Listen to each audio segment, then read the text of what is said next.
Welcome to the Ccta Wake Up Call show. Thank you for joining us today. My name is Bob Griswold. Mary Griswold. Alan Harrop. Pat Park. Very good. Now, Mary, you're going to give us a headline of what we're going to go through? We have a full agenda today. We have a number of military issues we're going to be discussing, including the fact that today is Women's Veterans Day. We are going to talk about the Hunter Biden trial verdict and the Second Amendment. We're going to talk about the continuing lawfare against President Trump. We're going to talk about inflation. And we are going to talk about our upcoming CCTA meeting. And we are going to ask our audience for some participation, and we'll give you the information on that at the end of the program. So let's start out with Women's Veterans Day. Hi, this is Pat. I had an opportunity today to go to the second annual Women's Veterans Appreciation Luncheon held at the Convention Center. And it was a wonderful event because there were women there from all the services except the Coast Guard and the Space Force. Everybody else was there. They played everybody's anthem, their song, so we could all stand up. And I know this is a surprise to people, but the Marines were particularly raucous. So it's not just the men, it's the women too. We had a guest speaker, E.T. Mitchell, who's a Craven County Commissioner, and she's a Navy vet. And she had a very interesting speech. And she brought up the fact that all of us women, because we had a couple of younger people in there, but most of us, were the old gray-headed, grizzled veterans. She said everybody had one of those stories they could tell about when I went in, the men told us we didn't belong there and we had to work twice as hard and no. And she said everybody's got that story, which is true. That's something that united all of us. We could all talk about that. And I suspect young women today can still talk about it, although there have been lots of changes. And we had a second speaker, and she was from the VA, and she talked about all the changes that have happened in the VA to cater to women veterans. And she made a plea. She said, if you as a woman had gone to the VA back in the day and were disappointed at the services, please come back because we've expanded them. And she talked about a whole host of services, including IVF, that's artificial insemination. Insemination, thank you. All kinds of stuff that benefits particularly women. So it was a really great opportunity to go, and I'm so glad I went. I got the invitation yesterday, and I didn't know it was Women's Veterans Day, but it's observed on June 12th, every June 12th in the United States. And it's a date chosen to mark the anniversary of the Women's Armed Services Integration Act. Pat, knowing some folks from back in World War II, and when we lived in Massachusetts, and we knew one of the gentlemen that owned an auto garage, he and his wife both at that time were responsible for ferrying aircraft all around the United States during World War II. And they had a special name for that women's corps. Yeah, I don't remember what it was. I don't remember what it is either. Besides, was it Rosie the Riveter which was the non-military aspect of it, but yet this women's corps had to learn to fly all of the military aircraft and do whatever else. I mean, so they were unsung heroes. I've seen articles about them. I've read the articles and seen the pictures of the women that were those transport pilots, and that was quite an achievement. Yeah, there was a clock that they had to stay by. Particularly in that time, because women were not necessarily recognized as airplane. I mean, Amelia Earhart opened a lot of doors, but she was a pioneer in terms of women in aircraft. Right. Well, since we're talking about the military, this is a feel-good story from D-Day, from the D-Day 80th anniversary. How many of you have seen Band of Brothers? Yes, yes. Yes, I've seen we've that. been talking about that. I've watched that so many times I've had to take a break. But if you haven't seen Band of Brothers, it's an HBO show, and it is amazing. It's about the 101st Airborne, the first parachutist, and it starts out with them at Camp Toccoa in Georgia, training for airborne. And what makes this significant in this story is that 4 of the actors that played in that went back to Camp Toccoa and trained to jump. And they went to the D-Day at Normandy, and they jumped with the other parachutists that were jumping. And there were 4 other members of the cast that went to the celebration. And they all were very sincere and very moved by their desire to keep alive the name of the veteran they had played in Band of Brothers. Every time one of these Memorial Day, Veterans Day, one of these come around, military.com, which is for military members, has what you should watch on TV, and they have all the movies that have a military, including old John Wayne movies, and all of them. And Band of Brothers is normally one of them, and it played continuously on the week of Normandy. So if you haven't had a chance to watch it, I wholeheartedly recommend that you watch it because it is so moving. So there's a feel-good story. Yes, ma'am. I just want to mention that during World War II, Hollywood played a major role in helping support the war effort with some of the films that they made and their bond drives and the things that they did. And I'm not sure we have anything today that's the equivalent of that coming out of Hollywood. I don't think we do. I think the movies that come out of Hollywood now show all the veterans as conflicted. They've all got PTSD.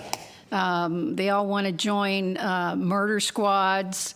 One of the things that Mitchell talked about at the luncheon was that there's 8,000 to 12,000 Marines moving out into the economy, and that the bad press that the veterans get make corporations and businesses reluctant to hire veterans because of this negative publicity. When you think of the word veteran, you think of Mr. PTSD or so many veterans committing suicide. What is it, 11 a day? And that was the same when I got out of the service in the end of the 1960s, the very end of the 1960s. Right, Vietnam. Vietnam era, that because you were in the service, you had to be tapioca. Right. Well, you were, if I remember right, you were told by a personnel manager that they would not hire anyone who had served during the Vietnam era because they just assumed if you served during that time, you were messed up. Yeah, look at the movies you were watching, The Deer Hunter, where all those guys came home, crazy out of their minds. So Hollywood hasn't done veterans any good. And that's too bad. E.T. Mitchell said we need to change that perception, and we ought to tell people how lucky they are to hire a veteran. When I was district attorney back in New Mexico, I had a lady working for me, and she was going to be the new budget officer. And she didn't know how to write a budget. And so we had a brand new governor. He wanted us to write a budget like they do in business, with a vision statement and a mission statement. Well, mission statement and vision statement right up my alley as, military.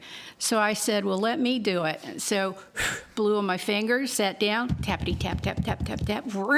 Here you go. How did you learn to do that? I said, in the military. And the thing about being in the military, the thing that I've really taken to heart is that you don't tell the colonel, I can't do that. We don't want to do that, Colonel. It's too hard. You need to ask for something else.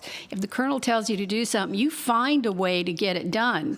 And that's just the way it is. And that's one thing that military veterans take with them when they leave the service.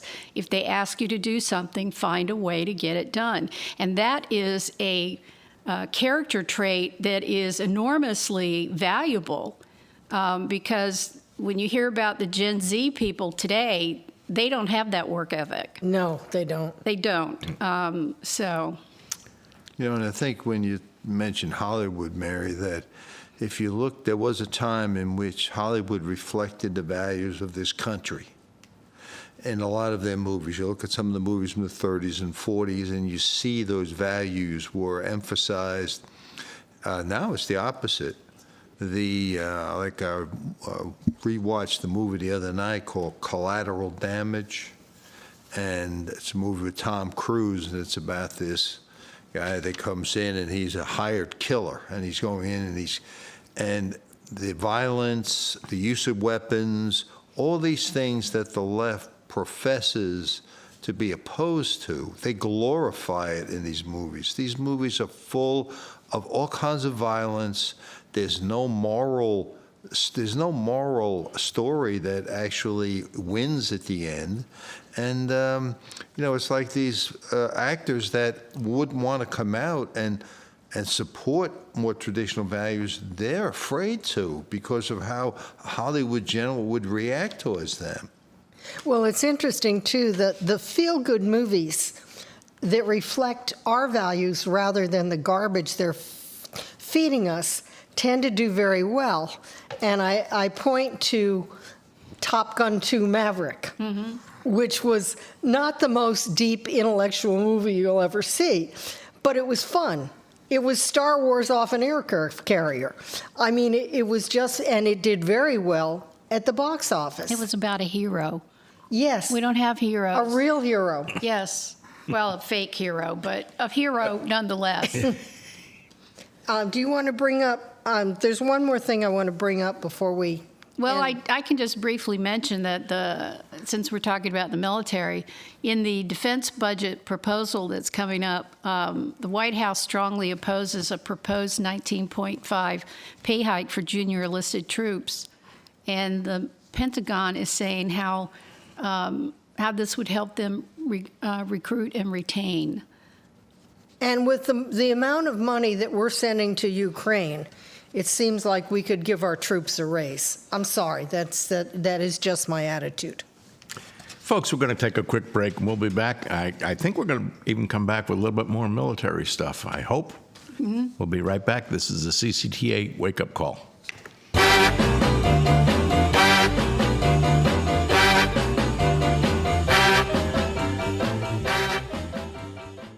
Since 1952, the North Carolina Fisheries Association has been working to ensure access for fishermen and consumers to enjoy fresh local seafood. The North Carolina Fisheries Association is for fair, science-based fisheries management for commercial and recreational fishermen. If you agree with this philosophy, become a member. For more information, log on to ncfish.org. For fresh North Carolina seafood, there's no better place than B&J Seafood, Highway 70 East in New Bern. At Professional Auto Service, keeping vehicles in top form and running well isn't just their business, it's the passion of folks who work there. If bail and wire and duct tape is good enough, don't go near them. But if you take pride in your vehicle and reliability is important, go to 2215 Country Club Road in New Bern and let Professional Auto take care of your vehicle. You'll be pleased. That's Professional Auto Service, Country Club Road, New Bern. Welcome back. Again, thank you for listening to our sponsors and supporters. Pat, you have more information. I just have one more brief item about the defense budget, since the two parties are fighting over it. The Republicans are teeing up what they call anti-woke amendments to the defense bill, and they include one to repeal a 2022 Pentagon memorandum that authorized paid leave and reimbursement of travel costs for service members seeking abortions. Another from Representative Rosendale of Montana would ban military health plans from covering hormone treatments for transgenders or sex reassignment surgeries, and other Republican amendments would ban drag shows, radical gender ideology or pornographic material, and promotion of critical race theory. Those are probably all going to end up in the trash, but that's part of the vote fighting during the run-up to the defense bill. But you have to commend the Republicans that are initiating these for Oh, I doing do. it. At least they're All of saying these it. things, you talk about why people don't sign up for the military. When you go to the military, you've got to believe in the principles of this country. That's what you're fighting for. You're not fighting for the salary. You don't go into the military voluntarily because you want to make money. You go in there in part because you believe in the principles and you want to fight for this country. But when the country is reflecting and the military is reflecting all these woke ideas, people they're not going to relate to that. The kind of people that are going to volunteer are not going to relate to that. And I don't think there's going to be any solution to this problem until we get a change at the top. You know, when we have to get a new president, we have to get the generals and the Secretary of Defense to change all this around and go back to a basic military that believes in the principles and fighting to make this country what it should be. Yeah, where the military is never supposed to be a social experiment. It was. But it has been Yeah, since Obama. No, Oh, even earlier than that, since yeah. Truman. Yes, yeah. Yeah, when Truman authorized black troops, he separated the Air Force out from the Army. Through the years, we've done, women, big influx of women in 1974 to try to save all volunteer force. Of course, they threw the women in there without any preparation to the men. That was a giant experiment. The Air Force said, let's throw them in there and see how they do. There have been lots of social experiment in the military because the Congress has them as a hostage populace. Let's try this and see how it works. Any rate. So adding on to that experiment, Okay. Since we were talking about second annual Women's Veterans Appreciation Day, there's pluses and minuses of women in the military. And one of the things that a lot of women have said they've faced and suffered from was military sexual trauma. And Bob just handed me an article dated June 10th. Coast Guard Academy official resigns, claims she was directed to lie about abuse. And the article details how the Coast Guard has been hiding claims of sexual abuse since 1983. And they didn't tell the victims that they were entitled to VA disability benefits. And when the lady that was in charge of talking to the victims, they went back and had, she said, emotional meetings with some of the victims whose cases were never adjudicated. She said they really resented it because the Coast Guard was ripping off the scabs they had formed over that and, reintroducing it into their lives. So the Senate launched an inquiry in September. The scandal has pressured the Academy to address its culture, especially as Congress mounts its investigation. So we shall see how this goes. The big news this week, or one of the big stories this week, was the conviction of Hunter Biden on lying on his gun purchase form. And my first reaction to that is, based on the evidence that was before the public, there was no question that he was guilty. But when you think about it, the laptop was introduced as evidence and as being valid.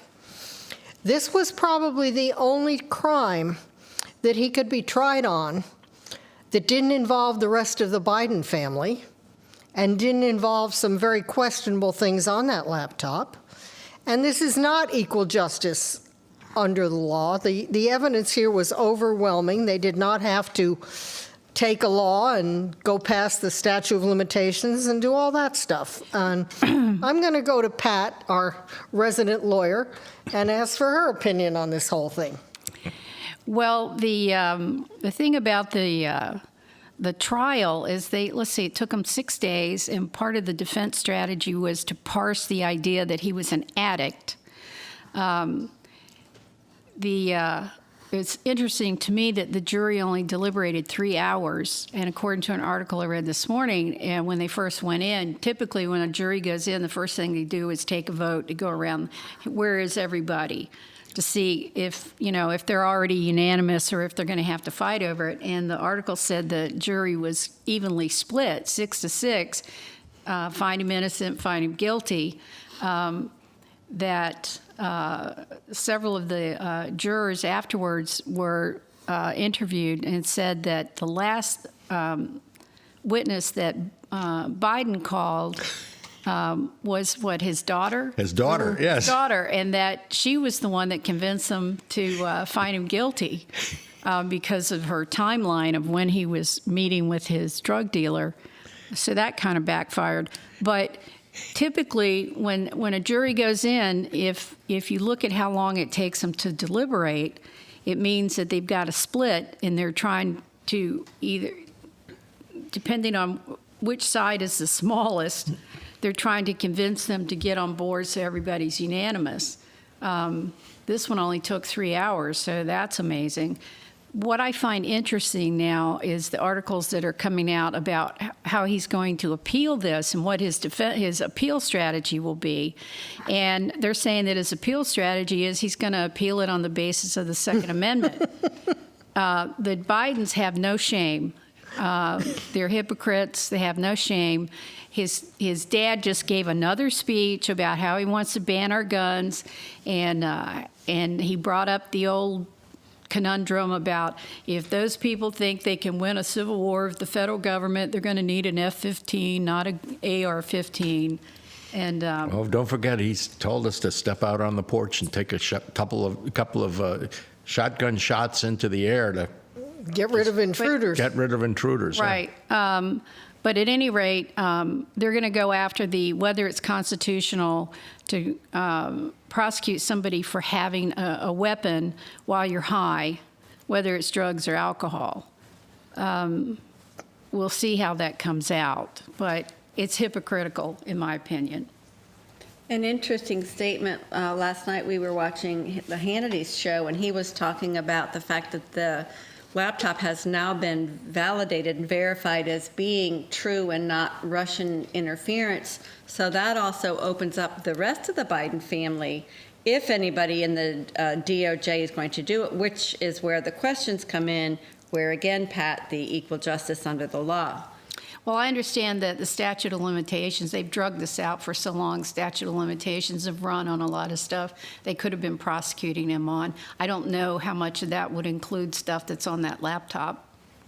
Well, there's still a pending trial, and I don't know whether he's been indicted or not yet, on the tax evasion. No, Yes. he's been indicted. That Okay, tax. but what I'm saying is there is still a trial or going to come up, and that's going to potentially involve the rest of the Biden family, James Biden, the uncle, and because they're going to have to track down where all that money went and whether it was laundered and the taxes that were not paid on it, and that would incorporate the rest of the family. That, I think, is probably more worrisome to the Biden family than this particular issue. I was going to say, going way back, I believe in a tax course that I took, there is no limitation on tax evasion going back into history. Really?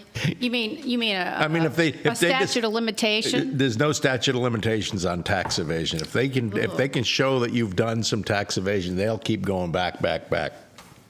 Yeah, I just want to say, if he wants to appeal it, good for him, because actually there's some commentary that says this should have just been pled guilty.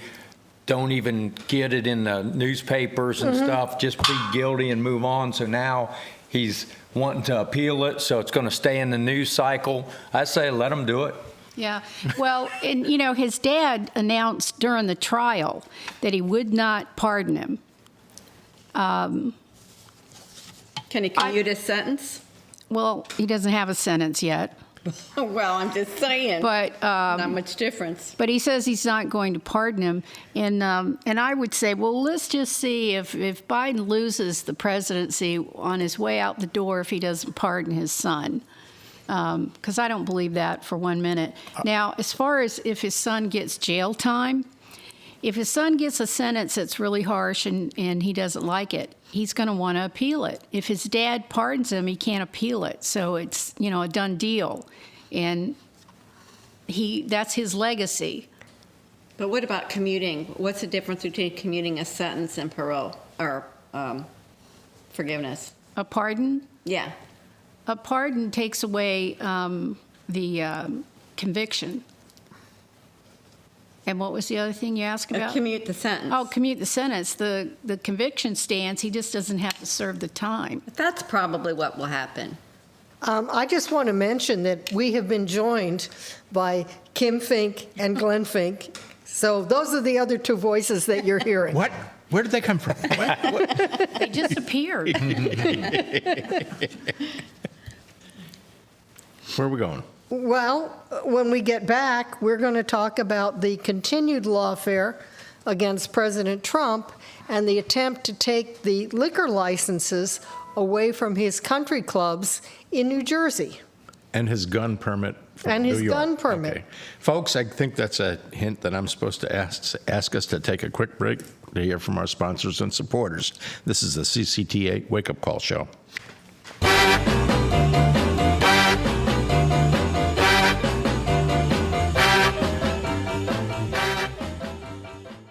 Torque Transmission and Automotive Repair is the transmission physician in the New Bern area. If you're experiencing transmission problems, call Charles Grover at 252-637-2399 or stop by the shop on 17 South in New Bern. Torque can install a new or reconditioned transmission, or they can rebuild your transmission if that's what you prefer. See Torque for a variety of minor automotive repairs like brakes, tune-ups, and water pump. You can count on Torque Transmission and Automotive Repair.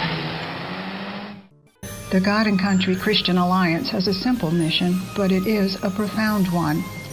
They want to inform and educate the public on issues of moral and political concern. They want to restore the Judeo-Christian values upon which this nation was founded to all levels of government. And they want to encourage and activate pro-family voters. Simple, but not easy. The God and Country Christian Alliance meets the third Monday of every month at Moore's Barbecue on MLK in New Bern. Meetings begin promptly at 7 p.m. and end by 8:30.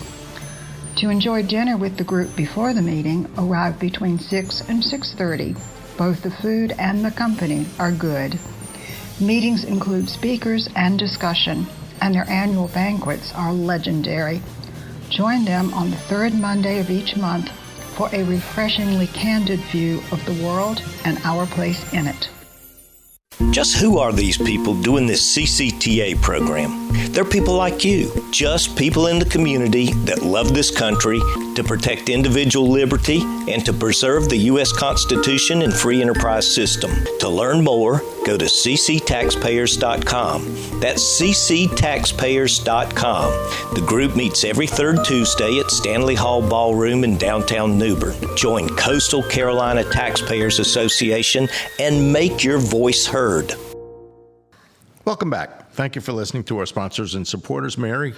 I want to mention the fact that 4 of the hostages taken by Hamas on October 7th were rescued this week.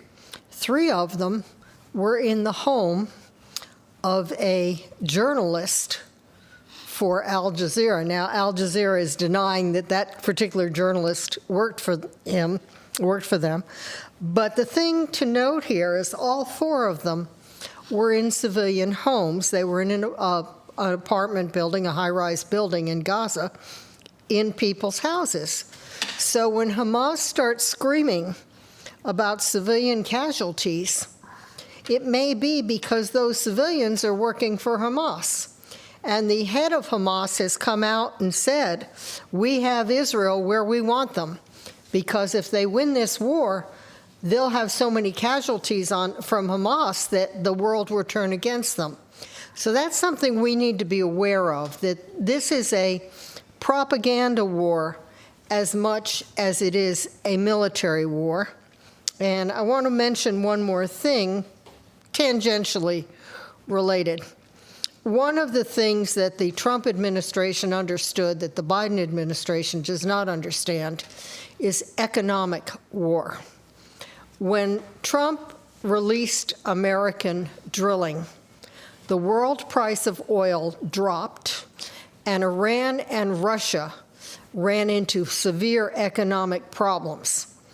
Under Trump, Russia would not have invaded Ukraine because they couldn't afford to, because we were energy independent and we were exporting natural gas and we were exporting oil.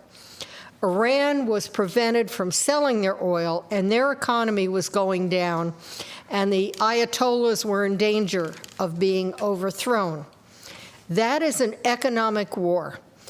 Countries don't get invaded in economic war, and the military does not have to mobilize in an economic war. Right now, we have American troops on a pier in Gaza being exposed to mortar attacks every day. Are you talking about the one they built out in the sea? Yes, Yes. it's been repaired. It's been repaired? Yes, repaired. and our guys are under attack every day. It is a miracle that we have not lost It any. has now resumed its fencing operation for stolen goods. Yes, Hamas so far has pretty much stolen everything they've tried to give in aid. So anyway, that's where that is. Just to reinforce what you're saying, Mary, when Trump left office with the sanctions he put on Iran, their total budget or their resources amounted to about $6 billion. Now it's estimated that since Biden lifted those restrictions, that their net worth now is over $80 billion. So they have plenty of funds to support terrorist groups all over the globe and expand their influence in Ukraine and these other areas where they're supporting Russia. So it's intentional on the part of the Biden regime. It didn't happen by accident. No, they've also released money to Iran just before October 7th. Now, you can say there's no connection there, but it is an incredible coincidence that they did that. And they tear on the heartstrings by calling it humanitarian aid. Yes, which is totally ridiculous. Alan, you were going to bring up a topic about the elections that happened yesterday on Tuesday. There are some good signs of things happening, not only in this country, but interestingly enough, at least in Europe. Europe just finished, in the last few days, they finished their elections, and the trend was very definitely towards conservatism. And there was a shocking changes in certain countries, like France.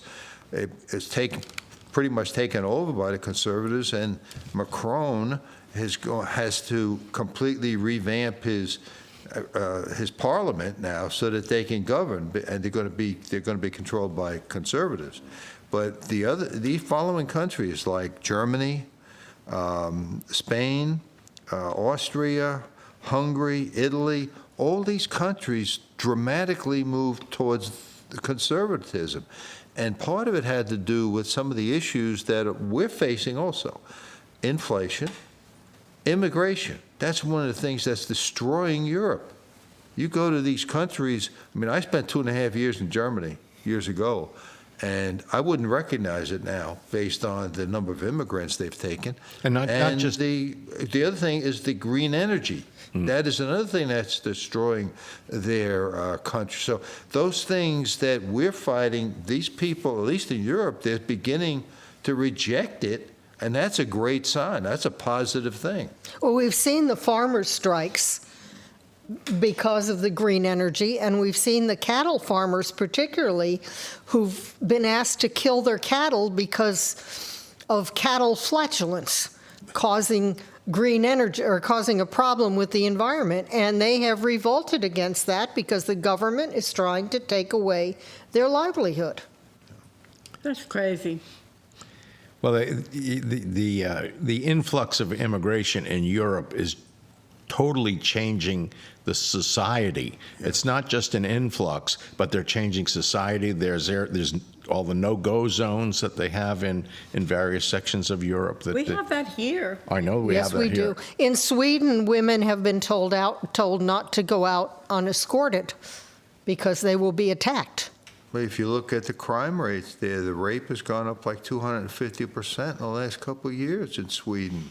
Yeah. Because, you let it's like the people we're letting into this country, most of them are adult males. What are they going to go for their sexual satisfaction? Well, not something on the- It's just a problem waiting to explode. The news today, there was something about ISIS terrorists being Yes. arrested. Six of them Yes. were arrested with connections, and they had they had been vetted coming over the border, and they weren't stopped. So what kind of a process? We don't have a process in place. But what we're dealing with, too, in terms of the immigration into Europe, you're dealing with a society or a culture coming in with the Muslim countries that said if a woman is not a Muslim and if she's not covered from head to toe, she's fair game. And she's not escorted by a male. Yes, then she's fair game. Yeah, that's why it's not just letting people in who want to become Americans. These people are coming in, they don't want to become Americans. They want to live here and benefit from what they can get from being in America, but they want to maintain their culture, which is contrary to what our culture and our principles and our beliefs are. And that's where it gets into cultural destruction, like you mentioned, Bob, and that's what they're experiencing in these countries in Europe. They're fed up with it. We should be fed up with it. I'm even going to accuse the justice in the Trump trial in New York because he was born in Colombia. Now, I guess he's a naturalized citizen here, but he still has that Colombia attitude when it comes to jurisprudence. Yes. Are you talking about Judge Merchan? Yes. Oh, okay. Along with what you were saying, Alan, Tuesday, Breitbart posted a story saying that 75% of American job growth has gone to migrants since 2019. And if you look at the numbers, the government household survey shows that there were 971,000 more U.S.-born Americans employed in May compared to 3.2 million more immigrants. I see this whole thing as by design and being social engineering. This started a really long time ago, I would say at least 40 years ago, probably more, because you had the emphasis put on going to college. Right out of high school, you had to go to college. If you were going to get a good job, you had to go to college. And the emphasis between the trades and the blue-collar workers or the ditch diggers, the garbage men, the roofers, the carpet layers, the bricklayers, those were considered menial and beneath society. Well, then you go to school, and these kids are like, well, I'm too good to French fries, and I'm not going to work at McDonald's, and I'm not going to do that. And then the labor has changed the time because the demand for roofers, carpet people, bricklayers, construction has gone up, but the people going into the field has gone down. So the illegals come in and take those jobs, and they are good workers. They work. But The ones that choose to work. What we're doing, like you say, I'm not saying that they're not good workers. Probably some of them are. There's some here probably for that economic opportunity. I can understand that. But at the same time, we're hiring these immigrants. The same report showed there were 300,000 fewer native-born Americans employed.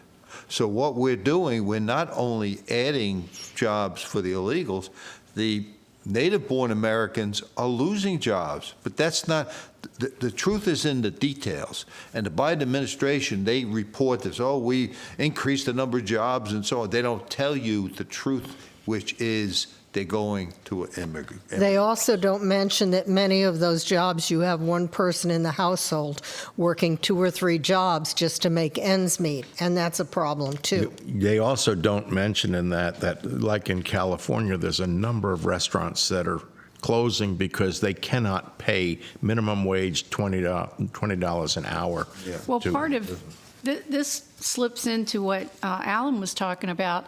You know, California raised the minimum wage to $20 an hour because now unskilled labor, if you're flipping French fries at McDonald's, you want to make enough money to support a family of 4. That's not what McDonald's jobs are Never were. supposed to be. We don't want to pay $20 for a hamburger. It doesn't taste good. That doesn't taste good. That's right. And the other slice of those job reports is how much of it is government jobs, and it's a Yes. big chunk. Yes. I mean, it's a 50% of them or more are government jobs. That's right. Folks, we're going to take a quick break to hear from our sponsors and supporters. We will be right back. This is a CCTA Wake Up Call show.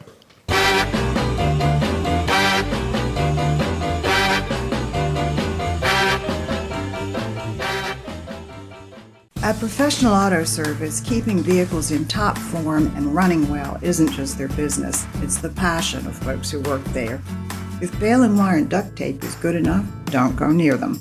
But if you take pride in your vehicle and reliability is important, go to 2215 Country Club Road in New Bern and let Professional Auto take care of your vehicle. You'll be pleased. That's Professional Auto Service, Country Club Road, New Bern. Moore's Old Time Barbecue is slow cooked and smoked over hickory in the tradition of the Moore's family for over 70 years. Moore's also serves fried chicken, cooked to order seafood, and homemade side dishes. Open 7 days a week in New Bern, Winterville, Morehead City, Swansboro, and Jacksonville. Moore's will cater and deliver anywhere you want your truly traditional barbecue and fixings delivered. And remember, if it's not Moore's, it's less.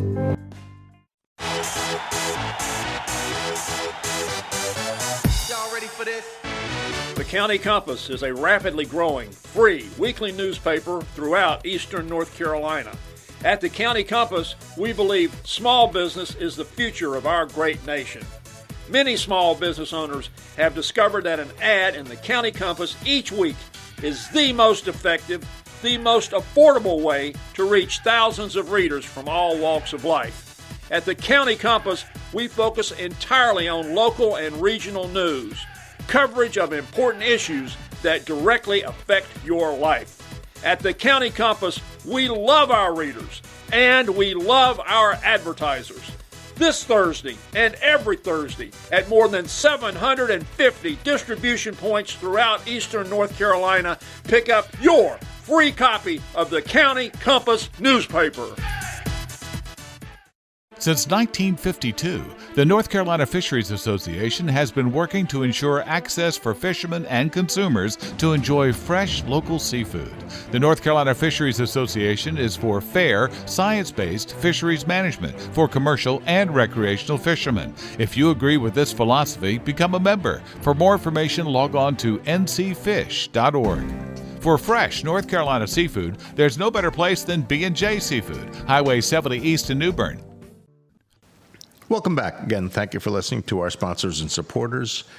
We're going to go off on a different tangent, I guess. We're going to talk for a minute about the CCTA. Which stands for? Coastal Carolina Taxpayers Association.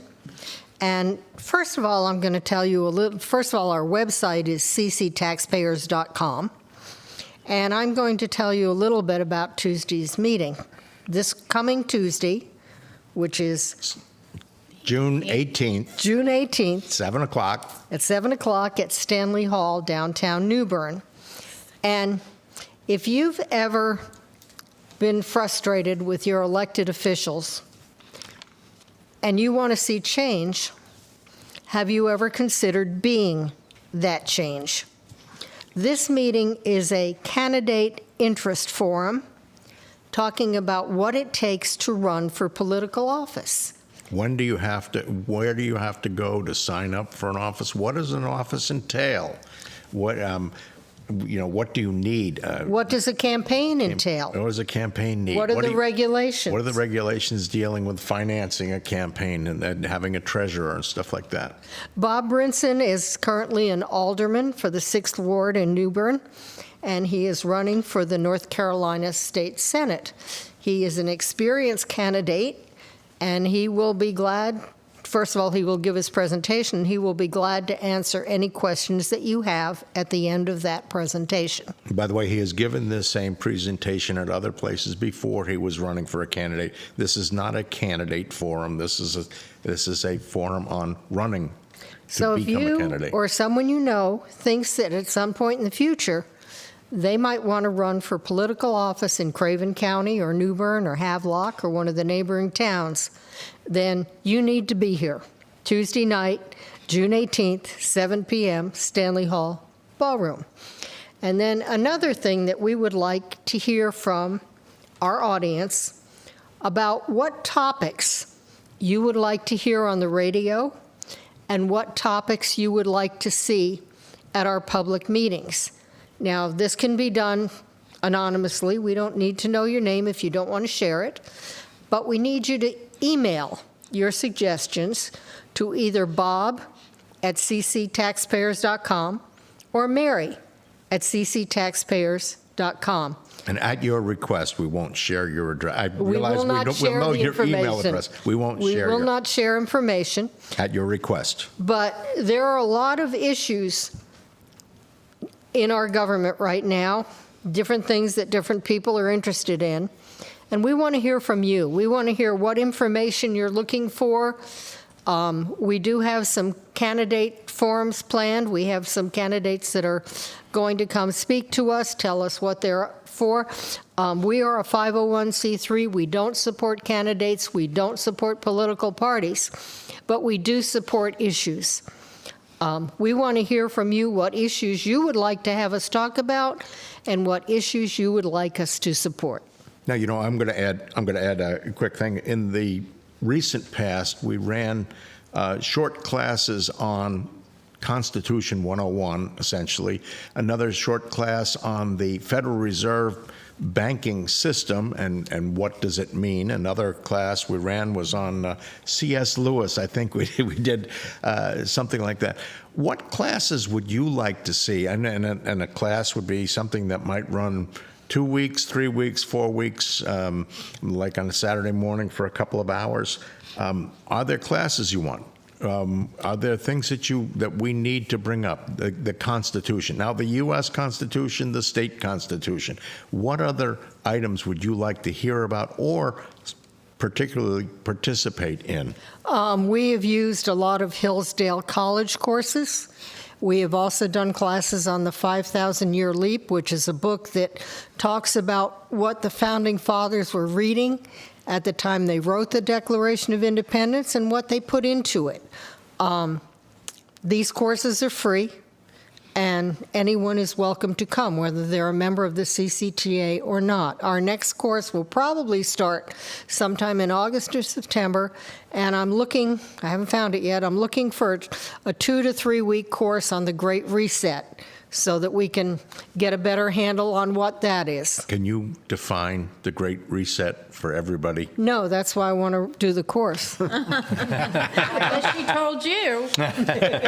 No. If anyone else can define it, I'm willing to listen. Well, Alan used the Great Reset in talking about what happened in the European elections, but I think when I hear Great Reset, I think of it in the negative term of our country being reset to go backwards. I think it has a lot to do, too, with globalization. Yes. The idea that instead of having individual nations, the Great Reset would restructure things so we would eventually move to a total global government. Which is why we have to be brought down to the level of the rest of the world. Yeah, and I that's think what. it's connected to Klaus Schwab. And Yes, the World Davos, Economic right? Forum. World Economic Forum, the World Health Organization. Yeah, they all want to these be in things- charge. All these things that work through the United Nations, a lot of those things support that Great Reset idea. Yeah, I would like to reset the United Nations right out of our country. Oh, I think that's a Well, good I idea. would support It that. should properly be renamed 1984.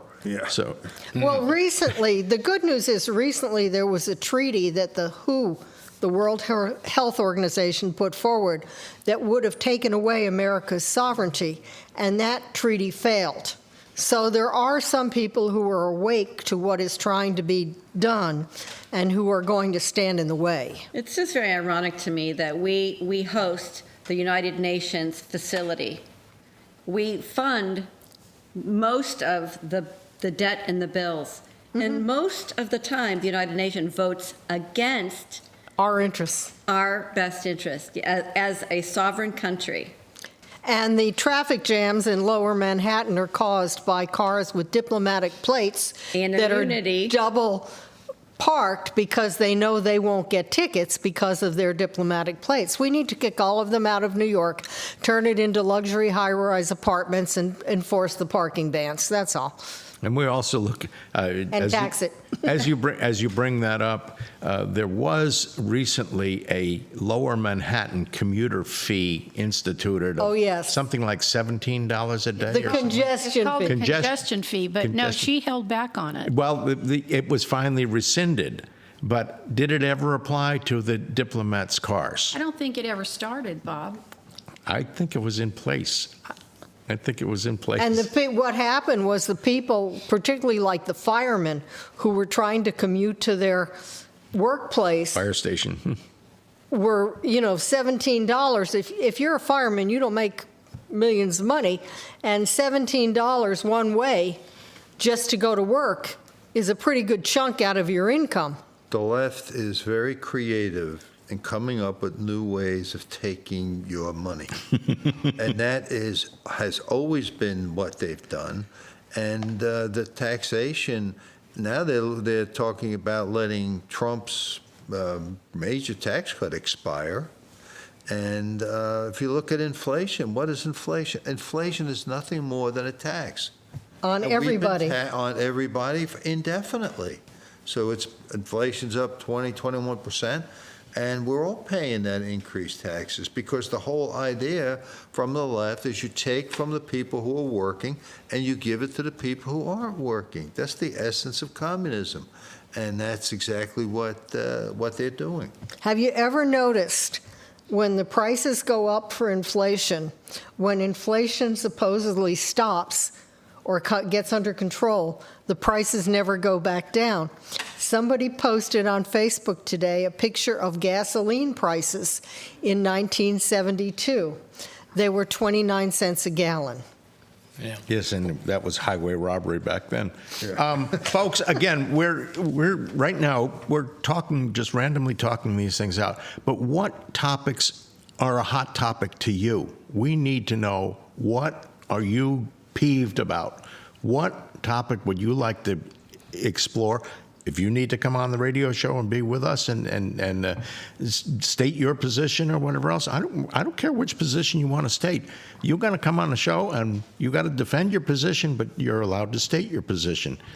Yeah, if And, you can express the way some of these issues are affecting you personally and what you would like to see done, that would be helpful to us, and/or tell us what topics that you might want more information about, like we mentioned this globalization, the Great Reset, green energy, whatever topics we could be your source of information to help give you the information you need to make decisions that are important to correct these problems. And also, are we more interested in local, state, or federal, world? Because the topics are different everywhere, but just in the last couple days, I saw a bill draft online that was filed by the left, and so I am immediately suspicious, but I read it and I said, well, I don't see anything wrong with that. I think that's a really good idea, and it has to do with transparency of public meetings. And I'm all for that, and I couldn't figure out why. And then Miss Attorney Pat over here found an article. I'll let her tell you what was in it. It was a report on the legislature, and apparently the night before they had a budget vote, they slipped in $100,000 for one of their pet projects. Tim Moore's pet project. And just happens to be in the new Senate district that he's running for, and it's the DOT slush fund that the money came out of. And I am so sick and tired of these politicians padding their own pockets with taxpayer dollars. well, that's why the Dems are pushing transparency, open records, and open government records, because they didn't know about the last-minute slide-in. Because, like she said, open records is not something that the leftists normally support. And as we look at the legislature, I mean, all bills go to the Rules Committee, and they finally get worked on when, oh yeah, we'll just add this one extra paragraph or whatever. Again, as you said, Kim, what's your hot topic? State, local, worldwide? What is it? And as an example of the nonpartisanship, Kim just pointed out something the Democrats got right and the Republicans got wrong. Well, I think that there's every politician who is more concerned about their next election than the good of the people.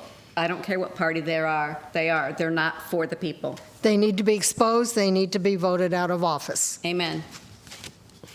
Well, so we need some last words.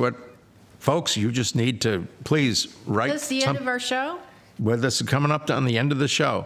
I'd like to say that, we see what happened in Europe. It can happen in this country. We need to turn things around. You don't turn things around by ignoring it. There comes a time when compromise with evil is not a good strategy. We have to band together. This is a wonderful opportunity, this election coming up. We have to make it really significant. And I heard Trump the other day, he talks about too big to rig. The fact that if the majority of the people come out and support a conservative movement, that no matter what the left do, it won't be enough. Now, I'm not sure I believe all that, but I'm sure it's harder to change something that's overwhelming than it is something that's a small. So that's what I think we need to do. We all need to accept our responsibility. Folks, again, thank you for joining the show. Again, if you've got a gripe that you want to send in or a suggestion, please write to bob@cctaxpayers.com or mary@cctaxpayers.com. We want to hear from you. Again, thank you. This is CCTA Wake Up Call Show.